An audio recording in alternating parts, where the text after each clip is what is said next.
He's not answering. Let me lower the sound of the ring. Hello? Hello. Yes, my friend, you are live on air. What do you want to say to us? Do you know the topic? No, I'm not. I'm not sure about the topic. Well, we are talking about the evidence that Muhammad is a prophet. Do you have any evidence you can share with us? Uh, is this Christian Prince? I'm just Yes, I'm a want to. Christian prince and we are live on air, my friend. And you text me, said call me, right?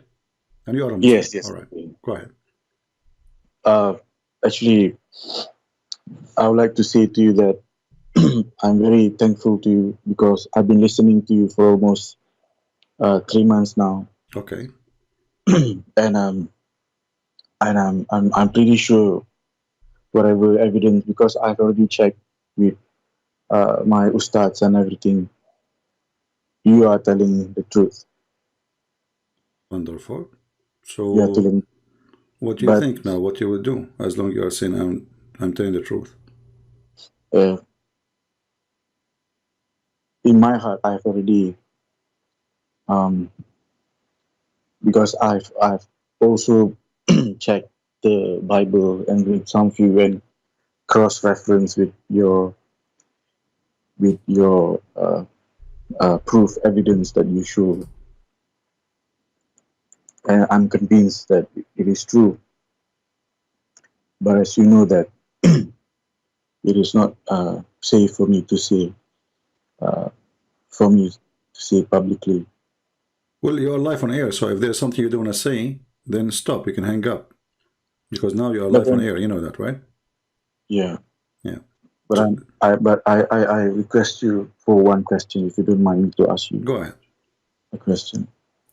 Because most of the time when I ask almost most of my ustads and those people who are arif, who are very scholar in Islam, when I ask them about the privileges that you show, that the Prophet Muhammad had privileges of uh, what they call uh, if he sees any women and everything, he can have them. Is that sahih or is that acceptable? And why don't most of the our ustaz and imam have ever shared this? Well, you know when I mention something, I always give reference, and you know that, right?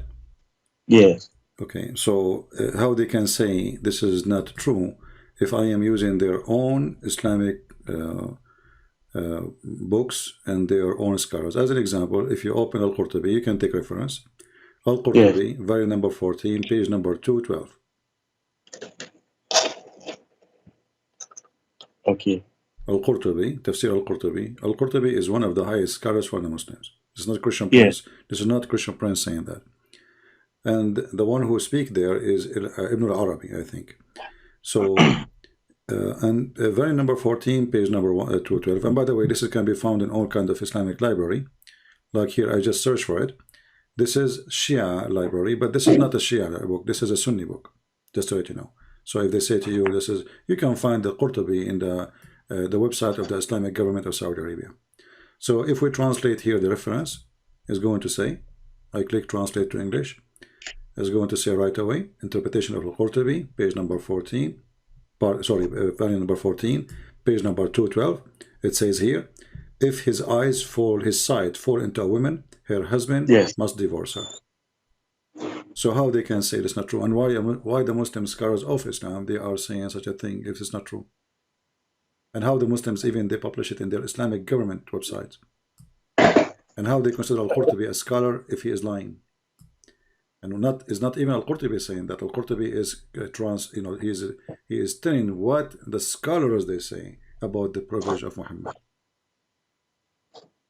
Actually, I've actually I've printed the website and showed to my ustaz nearby the Okay, masjid and everything. I realized that one, they do not know to read the thing properly because uh, to be to be very honest with you, I don't know how to read in Arabic. okay, So I rely most of it in translation. So when I approach them, asking them to to interpret, is it as same as how you interpret? I realized that they could not interpret properly. Secondly, they could hide. They want to hide the meaning of that interpretation. So I'm not. But then when I use Google Translation, as you as I tried to do it, but still I couldn't get the proper. My friend, first of all, there's no need for interpretation. The sentence is very simple. If his eyes fall into a woman, her husband must divorce her. Even this one need interpretation. And here, as you see, this is, I just found it here, I open it in the government of Saudi Arabia website. All right. And this is Yes. Tafsir al-Qurtubi, page number 424. 424. Fourth. And Yes, this sir. is the chapter 33, verse number 50. And here you will find they count the privilege of Muhammad, and they count them, I think they are 16 here in this book. Here they say like number 1, number 2, number 3, etc. And one of the, most of the privilege actually is about his sixth desire, that he don't have to pay a woman, because Muslim they have to pay. He get it for free. Women they can offer themselves, and you know, and then they add one of the most disgusting, let us say, if his eyes fall into a woman, her, and the woman is even married, her husband must divorce her. So we are not, you know, we are just reading what is there. There's no need for interpretation. This because this is the interpretation. Even the interpretation need interpretation now. You know what I mean? Al-Qurtubi Yes. itself is interpretation. So if the interpretation need interpretation, the religion is really messed up. And even in the same page, it says, here actually, here we go. This is a privilege number 10. The one is saying, إذا وقع بصره على امرأة وجب على زوجها طلاقها and وحل له نكاحها.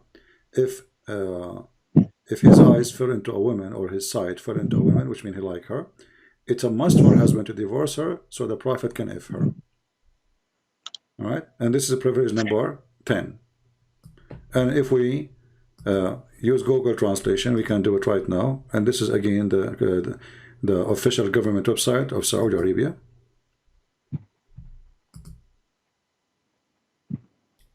Let's see. I think he hung up.